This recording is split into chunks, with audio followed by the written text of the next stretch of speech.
إن الحمد لله نحمده ونستعينه ونستهديه ونستغفره ونعوذ بالله من شرور أنفسنا ومن سيئات أعمالنا من يهده الله فلا مضل له ومن يضلل فلا هادي له وأشهد أن لا إله إلا الله وحده لا شريك له وأشهد أن محمدا عبده ورسوله يا أيها الذين آمنوا اتقوا الله وقولوا قولا سديدا يصلح لكم أعمالكم ويغفر لكم ذنوبكم ومن يطع الله ورسوله فقد فاز فوزا عظيما نعوذ بكلمات الله التامات من شر ما خلق وذرأ وبرأ ومن شر ما ينزل من السماء ومن شر ما يعرج فيها ومن شر فتن الليل والنهار ومن شر كل طارق إلا طارقا يترك بخير يا رحمن الحمد لله الذي بنعمته تتم الصالحات ربنا آتنا من لدنك رحمة وهيئ لنا من أمرنا رشدا اللهم آت نفسي تقواها وزكيها وأنت خير من زكاها أنت وليها ومولاها ربي يسر ولا تعسر وتم بخير أما بعد. Alhamdulillah, pertama-tamanya kita merafakkan setinggi-tinggi syukur kita kepada Allah Subhanahu wa taala kerana dengan rahmat dan juga limpah kurnia-Nya Allah Subhanahu wa taala bagi pada kita kesempatan dan juga ruang waktu untuk kita sama-sama dapat hadir berhimpun di dalam majlis ilmu ini, salah satu di antara taman-taman syurga.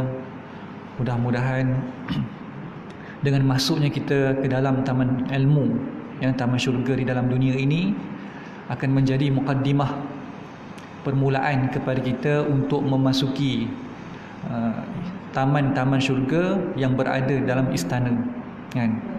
Seperti mana yang saya telah sebutkan pada kuliah-kuliah yang lalu, kalau kita masuk istana, yang ada depan istana itu, mula-mula sekali yang ada depan istana itu taman, kan? Taman dulu yang kita masuk, baru kita boleh masuk istana. Samalah juga macam kita sekarang ni, tuan-tuan, ya. Kita nak masuk istana dalam syurga tu, nak kena masuk taman dulu. Di mana taman ni, tuan-tuan? Taman dia berada di dalam majlis-majlis ilmu di muka bumi Allah Subhanahu wa taala. Bila kita dah masuk taman, ya, boleh duduk di taman sekarang ni, maknanya bila-bila masa saja kita boleh dijemput oleh Allah Subhanahu wa taala untuk nak masuk ke dalam istana, dalam taman tersebut.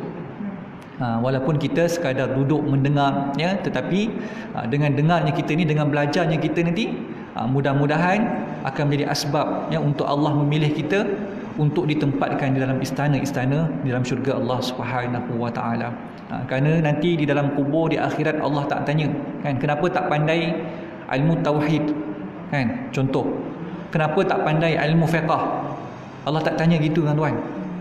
Allah tanya kenapa tak mengaji, kan? Kamu hidup 60 tahun, 50 tahun, ya, panjang usia kamu, tapi kamu tak ambil langsung peluang, langsung tak ambil masa kamu, tenaga kamu, kudrat kamu untuk menuntut ilmu agama Allah. Kamu buat apa kat dunia? Kan Allah tanya, buat apa kat dunia? Saya buat itu, saya buat ini, ya. Ada tak peluk yang keluar daripada badan kamu untuk jalan Allah semasa kamu hidup di dunia? Sebab tu, tuan-tuan, kata ulama, ya, peluh-peluh yang keluar di akhirat nanti, walaupun secara logiknya kita tak boleh nak faham, kan, macam mana peluh di akhirat. Setengah ulama kata peluh di akhirat ni sampai kapal boleh lalu. Peluh di padang mahsyar tu sampaikan kapal boleh lalu, ya, dalam lautan peluh tersebut. Dan kemudian orang di sebelah dia pula tak ditenggelami dengan peluh tersebut. Boleh jadi ke, tuan-tuan? Boleh jadi, ya. Seperti mana ketika berada di dunia ni, ya, apabila seorang muslim lalu di tepi seorang kafir, cahaya iman itu tak masuk ke dalam nur, zulumatin nur, zulumatil kufr. Nurul iman, ya, tidak menjejaskan zulumatil kufr, seperti mana zulumatil kufr, ya, tidak masuk kepada nurul iman. Cahaya iman pada hati seorang muslim tu, dia tidak akan mempengaruhi zulumatil kufr, kegelapan seorang kafir. Kan kita lalu contoh sebelah non muslim. Adakah bila kita lalu sebelah dia, ya, tiba-tiba cahaya iman tu masuk ke dalam hati non-muslim tersebut? Belum tentu, tuan-tuan. Sama juga bila dia lalu sebelah kita, belum tentu kegelapan daripada seorang non-muslim itu masuk ke dalam hati seorang muslim. Jadi perkara yang sama yang akan berlaku di akhirat. Faham, tuan? Maksudnya kita ni duduk dalam lautan peluh, tenggelam dalam lautan peluh. Ada yang kata sampai buku lali, ada yang kata sampai paras pinggang, ada sampai paras hidung dan sebagainya. Orang sebelah kita tu langsung tak ditenggelami dengan lautan peluh. Ya? Macam tu maksudnya. Jadi kata ulama, dari mana datang lautan peluh tersebut? Daripada mana, tuan-tuan? Daripada orang yang duduk di atas muka bumi Allah Subhanahu Wa Taala dan dia tak pernah keluarkan walaupun satu titik peluh untuk nak mempertahankan agama Allah.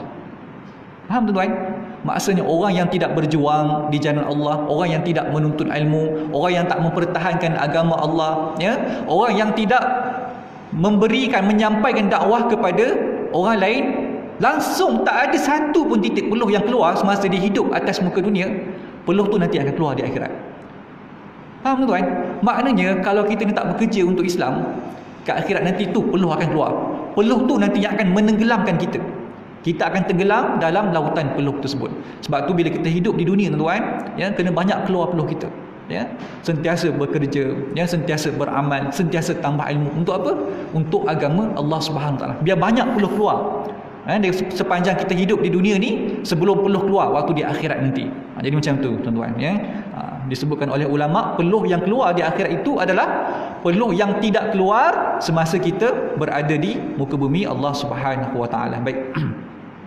Kita sambung pengajian kitab kita Ta'limul Muta'allim Tariqat Ta'allum, masih lagi dalam bab 2, faslu fi niyati fi hali ta'allum.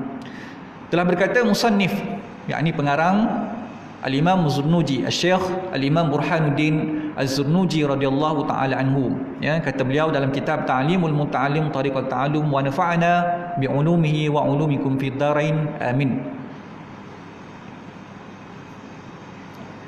Sebaliknya, dia hendaklah menjadi orang yang bertawaduk. Siapa dia itu, tuan-tuan? Dia itu adalah penuntut ilmu. Jadi kitab ni membicarakan tentang adab seorang penuntut ilmu. Maka dia tu tadi kembali kepada penuntut ilmu, ya, ahli ilmu. Ahli ilmu. Siapa dia ahli ilmu, tuan-tuan? Kita lah. Ya, kita sebagai penuntut ilmu yang tak akan habis waktu belajar kita. Jadi Al-Imam Az-Zurnuji pesan kepada kita supaya jadi orang yang bertawaduk. Ya, jadi orang yang tawaduk. Tawaduk adalah satu sifat di antara takbur dan hina diri. Faham, tuan-tuan? Tawaduk ni tengah-tengah. Ya, tawaduk tengah-tengah. Maksudnya dia tidak menghina diri dan dia juga tidak takabur. Kan? Takabur ni meninggi diri. Kan? Takabur meninggi diri. Menghina diri itu pula dilarang dalam syarak. Tak boleh takabur, tak boleh menghina diri. Jadi tawaduk ni bukan kata mesti sebut saya tawaduk, saya ni orang tawaduk. Ada. Tawaduk bukan macam tu, tuan-tuan. Tawaduk bukan belajar dalam buku teks. Ya. Tawaduk ni dengan amal, dengan sikap, dengan sifat yang dia tunjukkan. Orang tengok dia, orang lihat dia, ya. Itu tawaduk, ya. Tawaduk ni bukan kata mesti sebut saya tawaduk, ya. Saya dah belajar tawaduk maka saya boleh tawaduk. Tak. Tawaduk ni diterjemahkan dengan amal yang ditunjuk kepada orang lain. Yang ketika dia bermuamalah dengan orang lain, berurusan dengan orang lain, orang nampak dia ni seorang yang tawaduk, kan? Contoh kata ustaz, tolong mengajar ustaz, boleh tak mengajar? Lepas tu dia kata apa, tuan? Kata saya ni taklah pandai sangat. Tak. Tapi orang dah berhajat dengan saya cubalah sekadar yang saya tahu. Nampak, tuan? Ni tawaduk, ya? Bahasa tawaduk orang kata, kan? Tapi kalau orang suruh mengajar, ustaz, tolong mengajar ustaz, boleh tak mengajar? Saya ni bukan setakat tak reti, tak. Saya ni paling bodoh, paling jahat, paling teruk, paling itu, paling ini. Ini menghina diri, tuan-tuan, ya? Ini menghina diri. Ini tak dituntut dalam syarak, ya? Ini tak dituntut dalam syarak. Demikianlah, dan juga memelihara diri daripada perkara-perkara yang haram. Dalam bahasa Arab dia, dalam ilmu tasawuf dipanggil sebagai iffah. ya, Aifah. Ada orang nama dia Aifah, ya. Adik saya sendiri Mayyizatul Aifah. Apa maksud Aifah, tuan? Aifah ni kita jaga diri kita daripada benda yang haram, ya, menjaga diri daripada benda-benda yang syubhah. Tu Aifah. Menjaga diri daripada Aifah. Aifah ni sebenarnya dia lebih kecil lagi, tuan. Lebih kecil lagi. Aifah ni lebih kepada menjaga diri daripada yang syubhah. Maksudnya kalau syubhah pun dijaga, ya, dia tidak mendekatkan diri kepada yang syubhah, apatah lagi yang haram, kan? Dah tentu dia jaga. Orang sekarang ni mudah sangat ambil ringan, kan? Bila syubhah, boleh buat tak? Orang kita syubhah aja boleh buat, kan? Silap tuan-tuan, ya. Ulama ni disebut benda-benda syubhah tu di kategori supaya apa? Supaya kita nak kena jauh daripada benda tu. Dia tak haram, memang tak haram, kan? Dia tak ada dalam nas dan sebagainya, ya. Tapi benda ni diragui. Dah tugas kita tuan-tuan sebagai orang muslim yang beradab, ya, dengan Allah, dengan Rasulullah, dengan para ulama. Bila ulama sebut syubhah, tinggalkan, ya, jangan dekat ke perkara yang syubhah. Tak. Kawan saya ada main saham, ya. Ada jugalah ajak saya main saham. Saya tak pandai tuan-tuan main benda ni, ya. Tapi dia ceritalah, ya, dalam main-main saham ni pun ada syarikat-syarikat yang tidak patuh kepada syariah, kan? Dia tengok kawan-kawan dia melabur di salah satu syarikat ni. Kebetulan politik kita sekarang ni tak stabil, tuan-tuan, ya? Ada 2-3 syarikat je yang saham dia tengah naik. Tapi masalah syarikat ni dia tidak patuh syariah. Tapi orang tahu, tuan. Akhirnya orang buat apa? Kata, ini tak apa, benda syubhah ni, kan? Tak patuh syariah je, kan? Dia tidak syariah compliant. Akhirnya ramai pakat melabur. Untung, tuan, ya, 25%. Maknanya kalau 1000 melabur, dapat berapa? 250 tak? 250. Benda senang nak baca, kan? Politik tak tentu sekarang ni. Mungkin berlaku pertukaran kerajaan dan sebagainya. Syarikat tu dia tengah naik saham dia. Kalau orang tak ada ilmu, ya, tak belajar tentang muamalat, akhirnya dia tak kira dah syubhah ke halal haram ke tak. Sebab tu orang tanya kepada Al-Imam Muhammad bin Hasan Syaibani. Kata, wahai Tuan Imam, kamu tak karang ke kitab-kitab tentang zuhud, tentang tawaduk? Saya karang kitab. Mana kitab kamu? Saya karang kitab tentang bab muamalat, bab urusan jual beli. Apa kaitan, tuan? Maknanya bila kita tahu halal dan haram dalam jual beli dan kita beramal dengan perkara yang kita tahu tersebut, itu tawaduk. Itu yang kita kenal dengan syubhah. Itu yang kita kenal dengan zuhud. Itu makna dia, ya. Maknanya dalam muamalat tu pun ada urusan-urusan yang perlu kepada tasawuf. Situ letaknya zuhud, situ letaknya syubhah. Situ kita nak kenal benda yang haram, kita jauhkan. Bukan kita mengaji ilmu tu, ya, mengaji benda yang haram suruh kita buat tak. Kita mengaji tentang haram perkara ni, kita mengaji tentang syubhah perkara ni, lepas tu kita buat. Tak, bukan macam tu. Tarkul amal itu pun amal, kan? Meninggalkan amal itu pun termasuk dalam beramal dengan perkara tersebut. Itu maksudnya syubhah, ya. Aifah ni kita jauhkan diri daripada benda yang syubhah pun kita jauh. Jangan dekatkan diri daripada perkara yang syubhah. Demikianlah yang ditakrifkan dalam buku akhlak, di dalam kitab-kitab akhlak. Al-Syekh Al-Imam Al-Ajal Al-Ustaz Rukunul Islam, yakni Ruknuddin Al-Farghani, beliau yang dikenal sebagai Al-Adibul Mukhtar, maksudnya sastrawan yang terpilih. Al-Adibul Mukhtar, sastrawan yang terpilih. Ini orang yang hebat, tuan-tuan, ya. Telah mendeklamasikan satu syair untuk dirinya. Inna tawadhu'a min khisalil muttaqi, sesungguhnya sifat tawadhu', merendah diri itu adalah antara sifat orang yang bertakwa. Tengok tuan-tuan, tawadhu' ni sifat orang yang bertakwa, kan? Kalau kita ni sentiasa nak megah diri, nak bangga diri, maknanya kita tidak bertakwa lagi, kan? Kita tidak masuk dalam darjat orang yang bertakwa. Wa bihi taqa ilal ma'ali yartaqi, dan dengannya lah, maksudnya dengan takwa itu ia dapat mendaki ke darjat yang tertinggi. Wa minal ajaibi ujbun man huwa jahilun, dan di antara perkara yang menghairatkan ialah orang yang tidak mengetahui tentang dirinya, sama ada ia berada fi halihi ahwas sa'idu amisyaki, sama ada dia ini berada di dalam kebahagiaan ataupun kecelakaan. Dia tak tahu, tuan-tuan, ya. Orang yang tak kenal dia tak tahu dia bahagia ke ataupun dia ni sentiasa dalam keadaan yang gundah gelana, yang tidak tenteram dan sebagainya, ya. am kaifa yakhtimu umruhu aw ruhuhu. Dan dia juga tidak tahu bagaimana umur ataupun rohnya akan ditamatkan pada hari kebinasaan, yauman nawa, yakni pada hari kebinasaan. Mutasaffilun aw murtaki, sama ada roh itu akan naik ke peringkat yang tertinggi ataupun duduk rendah bersama dengan binatang di tempat yang rendah. Wal kibriya'u li rabbina sifatun bihi, sifat takabur itu adalah khusus bagi Allah, makhsusatun ya, khusus bagi Allah. Fatajannabanha wattaqi, fatajannabanha, ni silap baris ni, bukan fatajannabanha, fatajannabanha ya, fatajannabanha wattaqi, ataupun boleh juga baca fatujannibanha, fatujannibanha wattaqi. Dan kenalah jauhkan sifat tadi daripada diri kita. Tengok tuan-tuan ya, takabur ni kata ulama adalah pakaian Allah Ta'ala kan? Takabur pakaian Allah Ta'ala disebutkan dalam satu hadis kursi yang biasa kita jumpa kan? Biasa para ustaz sebut, al-kibriya'u ridai wal 'azamatu izari, kata Allah Subhanahu Wa Ta'ala yang dalam hadis kursi.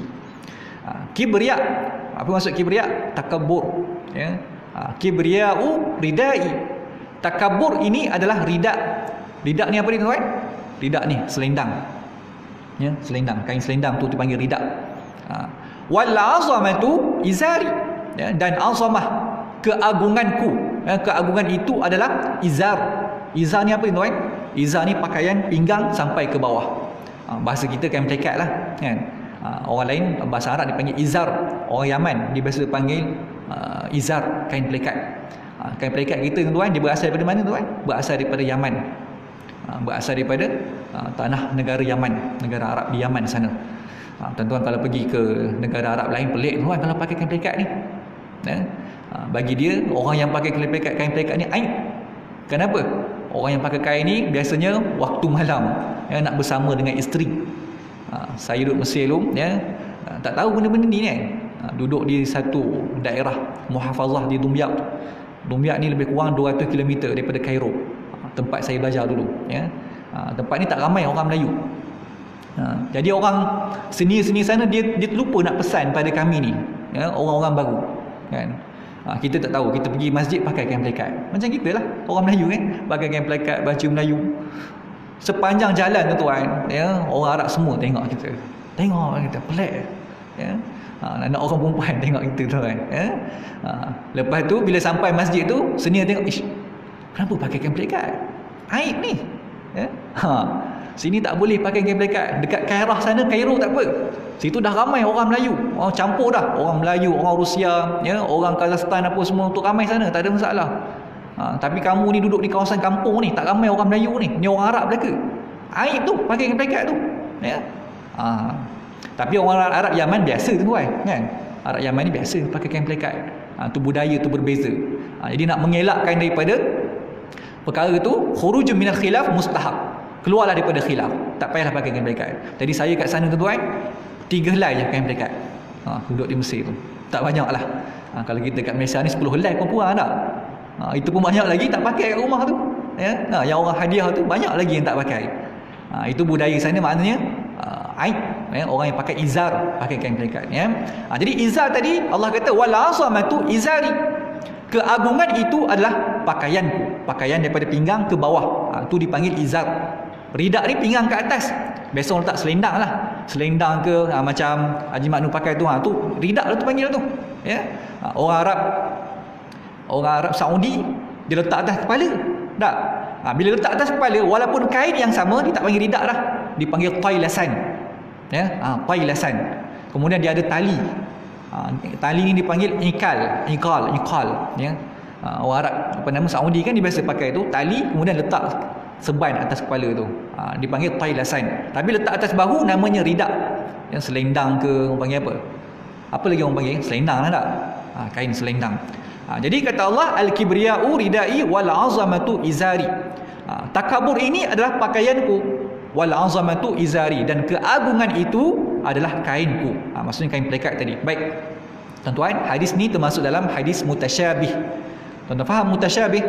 Maksudnya seolah-olah Allah Subhanahu Wa Taala ni pakai pakaian. Tuan-tuan, adakah Allah Subhanahu Wa Taala pakai pakaian?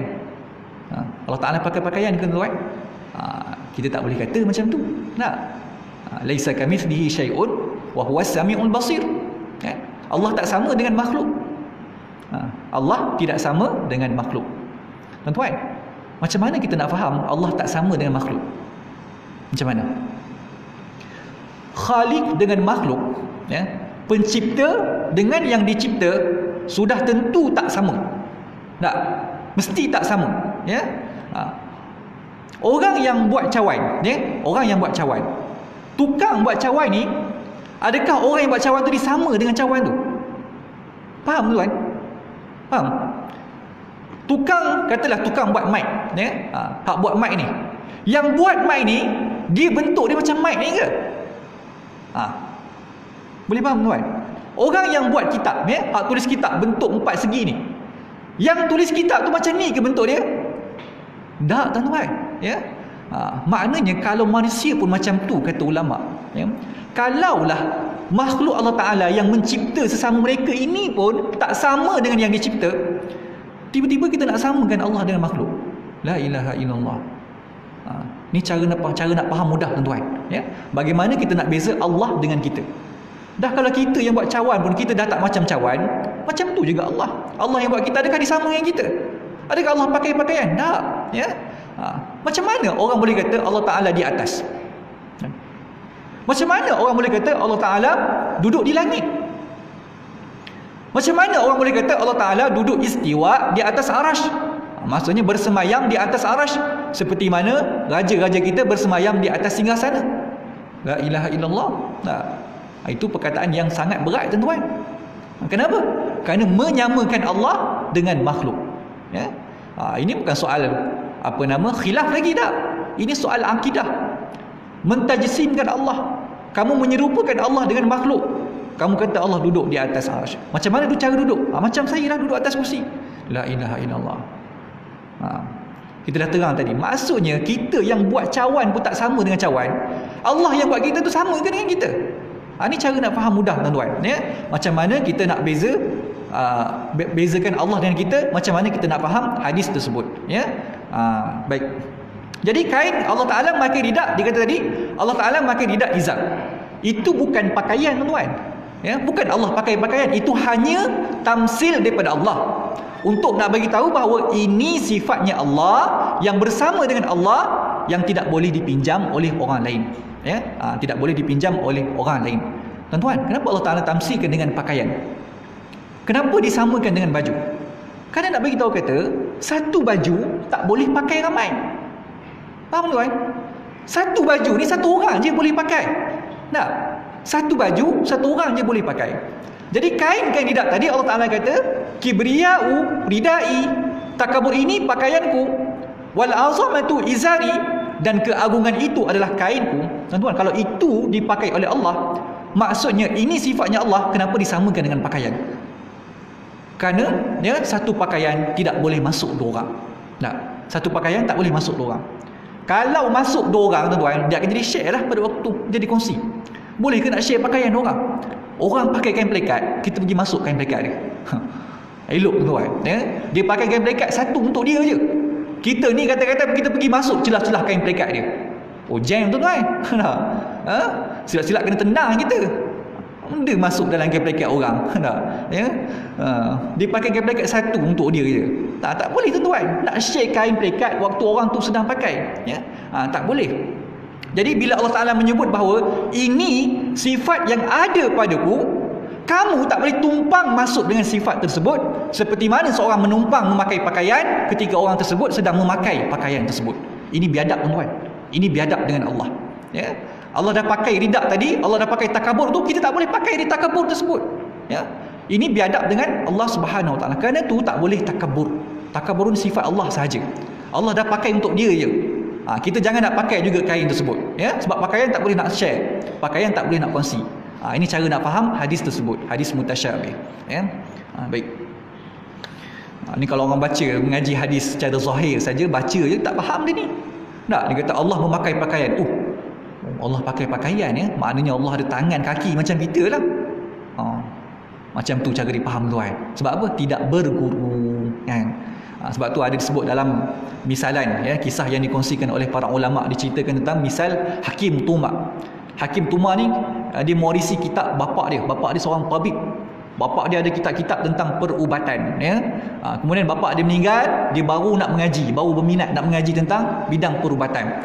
Baca sendiri tu kan ya, tidak melalui guru. Baca dia tengok macam mana nak buat makjun. Dia kata habbah hayyatus sauda, dia baca tu. Hayyatus sauda shifaun min kulli da. Hayyatus sauda shifaun min kulli da. Dia baca macam tu ya. Ular hitam adalah penawar bagi segala penyakit. Hayyatus sauda tu ular hitam ya. Hayyatus sauda. Dia pun pergilah cari ular hitam ya. Cari ular hitam, bunuh ular tu ya, gorengnya, bakarnya, keratnya, tumbuk-tumbuk buat makjun. Makan-makan tertelan mati tuan ya, mati terus. Kawan datang tanya mak dia, apa cerita ni, anak makcik meninggal sebab apa ni? Tak tahulah, dia duduk mengaji buat kitab apa perubatan tu, duduk baca satu kitab tu, kemudian mati dia. Dia buat ubat-ubat apa dah tak tahu, mati. Mana kitab yang dibaca tu? Ni kitab dia. Dia baca sampai bab ni lah.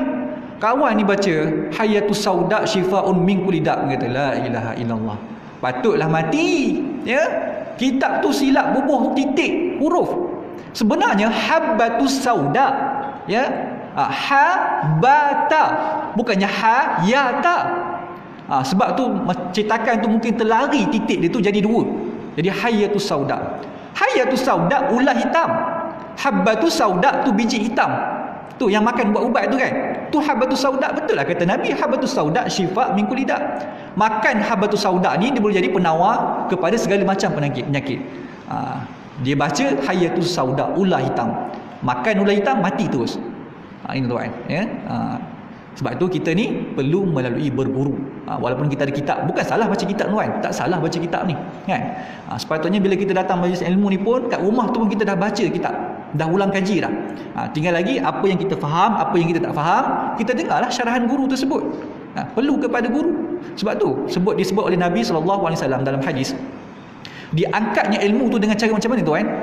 Diangkat ilmu bukannya diangkat kitab. Tak, diangkat ilmu dengan matinya para ulama. Bila ulama mati, maka terangkat ilmu. Ni Nabi sebut. Maksudnya kalau ulama kita mati, walaupun kita ada banyak kitab dalam rumah, maksudnya ilmu tu dah diangkat oleh Allah Subhanahu Wa Taala. Mungkin ada ilmu yang tidak disampaikan oleh ulama tersebut kepada kita, menyebabkan kita tidak akan faham isi kandungan kitab tersebut. Sebab tu nak belajar kitab mesti melalui berguru. Kalau tidak jadi macam tadi ya, habbatus sauda jadi hayyatus sauda. Orang suruh makan biji hitam, apa nama? Habbatus sauda, dia cari ular hitam. Baik. Kemudian Al-Imam Abu Hanifah rahimahullah yang dirahmati oleh Allah pernah berkata kepada sahabat-sahabatnya, besarkanlah serbanmu, besarkanlah serbanmu, azimu amaimakum, dalam bahasa Arab dia. Kata Imam Abu Hanifah, azimu amaimakum, besarkan serban kamu, wa wasi'u akmamakum, dan luaskan lengan baju kalian ya. Guru kita yang mulia Ustaz Muhammad Nazrul Nasir, dia ada karang satu kitab tuan-tuan. Nama kitab tersebut Fathul Muta'ali fi Adabil Ilmi wat Talaqi. Ya, kitab yang membicarakan tentang adab-adab ketika menuntut ilmu dan juga ketika bertalaki. Jadi sekarang ni pun dia banyak mensyarahkan kitab tersebut di masjid-masjid dan surau-surau lah di Malaysia sekarang ni. Kitab tu pun saya pun tak ada lagi tuan, tapi saya dah tengok dah dia punya muka depan itu. Kitab tu memang sangat cantik dari segi desain luaran dia pun. Kitab tu warna biru ya, warna biru, biru laut, dan kemudian ada gambar teko, ada gambar cawan, kemudian ada bunga warna putih di sisi cawan tersebut. Jadi dia cerita ya, dalam kuliah dia, muka surat yang pertama sekali dia ceritakan tentang falsafah kulit kitab. Ni tuan, ulama ni dia cermat, hatta dalam bab apa nama muka depan ni pun ada maksud-maksud dia ya. Dituliskan falsafah apa nama isi kulit kitab. Di belakang kitab tersebut ada satu ilustrasi ya, seorang lelaki yang sedang memakai serban yang besar ya, serban yang besar, dan kemudian dipakai jubah yang besar dengan baju dia ya, lengan baju dia ni besar, kemudian dipakaikan kasut berwarna biru. Itu pun ada maksud dia tuan-tuan, kenapa dibesarkan serban tu. Ini sebab Imam Abu Hanifah kata azimu amaimakum, besarkan serban kamu. Penuntut ilmu kena besarkan serban. Jadi para alim ulama sebab tu dipakai serban besar tuan. Tapi pakai serban tu bukan sebab kita nak takabur, bukan sebab kita nak riak, tak. Ni serban yang besar ni apa dia? Ini kain kafan yang dibawa atas kepala dia. Maksudnya duk ingat ke mati lah, tak? Nak ingat ke mati tu. Bawa kain serban atas kepala tu. Walaupun itu pakaian ilmu, tapi nak ingatkan kita kepada mati. Pakai serban besar. Sebab tu ulama dipakai serban besar. Dan kemudian luas dengan baju ni. Kemudian kasut dipakai warna biru. Ini menggambarkan tentang ulama ketika mana kerajaan Turki Osmaniyah. Ulama kerajaan Turki Osmaniyah tuan-tuan dipakai kasut warna biru. Tuan-tuan tahu kenapa dipakai kasut warna biru? Sebab apa? Biru ni warna apa tuan-tuan? Biru warna langit, kan? Warna langit ni duduk di tempat yang tinggi. Maksudnya nak tunjuk bahawa orang yang berilmu, orang yang ada ilmu, dia kena pakai warna biru ni sebab apa? Nak tunjuk bahawa dia ni tinggi. Sebab dia bawa ilmu yang tinggi. Sebab tu dia pakai kasut warna biru. Itu semua ada rahsia-rahsia tuan-tuan. Di dalam muka depan tu pun ditunjukkan gambar teko dan kemudian dituangkan air ke atas satu cawan kecil dan tidak penuh cawan tersebut. Itu semua ada makna-makna dia.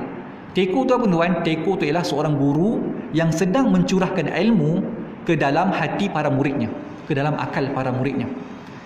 Guru yang sedang mencurahkan ilmu. Dan kemudian kedudukan teko yang tinggi dan kedudukan cawan yang rendah, apa maksudnya? Menunjukkan kepada ketinggian kedudukan guru tersebut.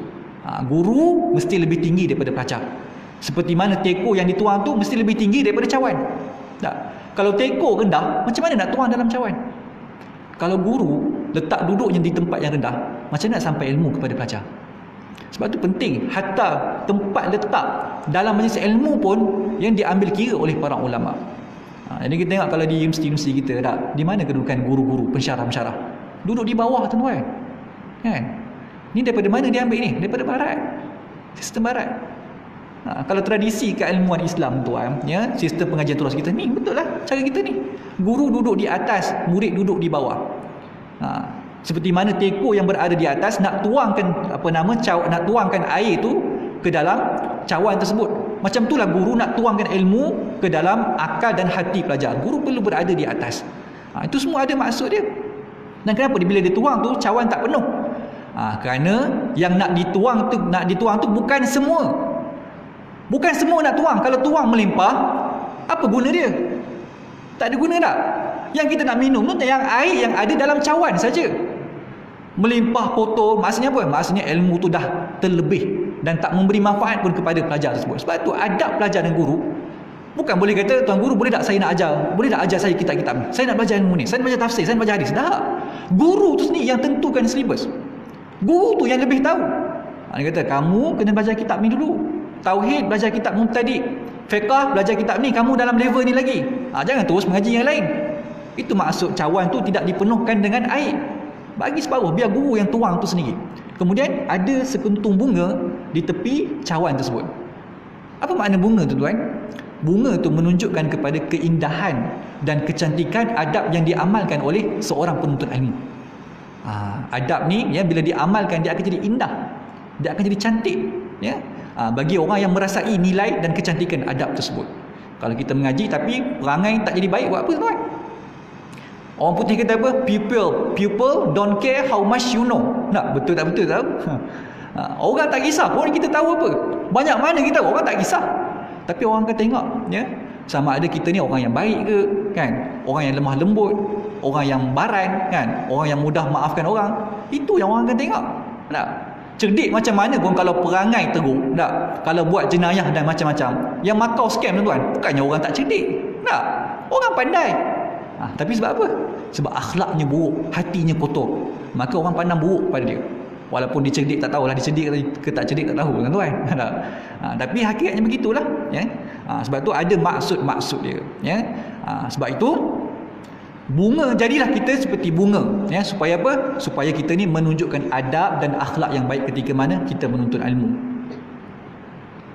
Baik. Jadi orang Arab dulu tuan-tuan, kalau penuntut ilmu, lengan baju dia tu mesti luas. Lengan baju dia mesti luas, ya. Tuan-tuan pernah tengok tak orang Sudan dia pakai jubah Sudan, ya. Ni jubah dia luas ni, bahagian lengan ni. Kenapa tuan? Ya? Kenapa diluaskan lengan baju tu? Kerana untuk dimasukkan buku dalam tu. Kalau hujan, maka dimasukkan buku dalam lengan baju tu. Orang dulu tuan-tuan, ya. Kalau hujan dimasukkan pen, dimasukkan dakwat, dimasukkan alat tulis, kitab dimasuk dalam lengan baju tu. Sebab tu dalam hadis kita tengok, ya, waktu ketika mana Sayyidina Abi Hurairah radhiyallahu taala anhu bertemu dengan Rasulullah, ya. Sayyidina Abi Hurairah dia datang jumpa Rasulullah, dia masukkan kucing dalam lengan baju dia. Tuan-tuan jangan bayang dengan baju yang kita duk pakai ni, ya? Kucing nak masuk ke mana ni? Tak. Lengan baju Melayu, lengan jubah kita ni, macam mana nak masuk? Lengan baju Melayu kita kecil dah. Lengan Sayyidina Abi Hurairah ni luas, ya? Baju dia luas. Orang dulu jubah dia luas bahagian lengan, ya. Jadi masuk kucing tu tak ada masalah. Bukan setakat kucing, musang pun boleh masuk, tuan.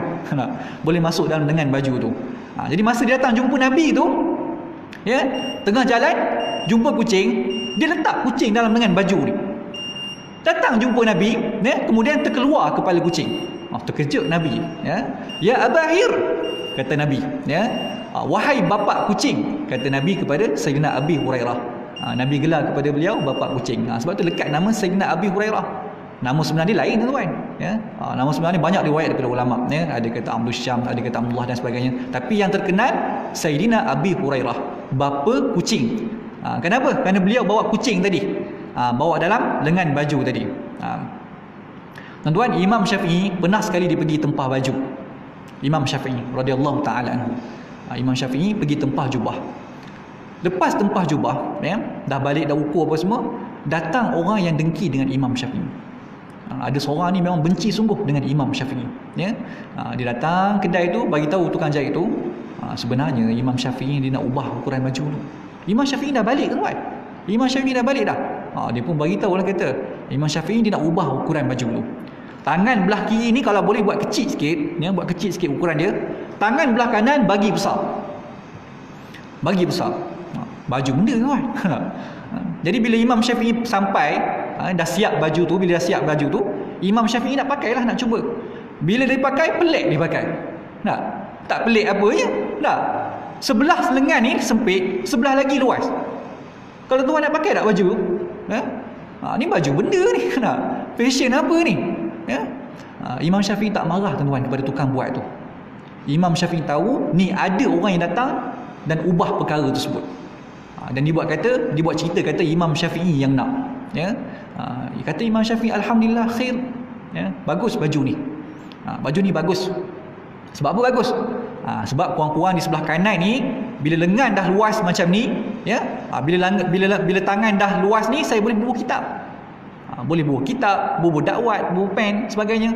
Tangan yang kecil ni, yang pendek ni pula, ya, kalau saya nak tulis, tak perlu saya nak sinting lengan baju saya. Sebab dah disinting dah. Bagus baju ni fashion baru, kata Imam Syafi'i. Imam Syafi'i puji pula. Ni kata Masya Allah, tuan-tuan, Imam Syafi'i ni, Masya Allah, tabarakallah. Imam Syafi'i, tuan, ni cerita yang terakhir. Pernah sekali dia pergi tempah. Dia duduk dalam majlis, duduk sama-sama dengan murid-murid beliau.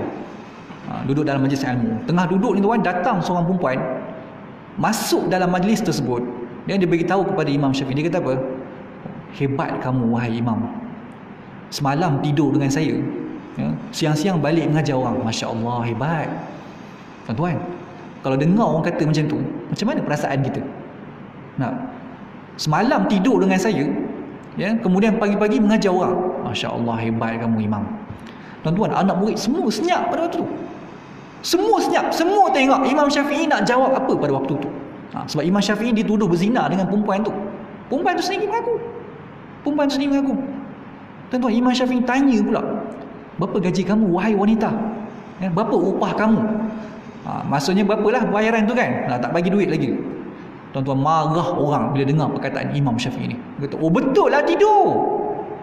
Oh, ingatkan alim sangat rupanya tidur dengan perempuan. Orang pun bangun daripada majlis, tuan. Separuh orang keluar daripada majlis, marah dengan Imam Syafi'i.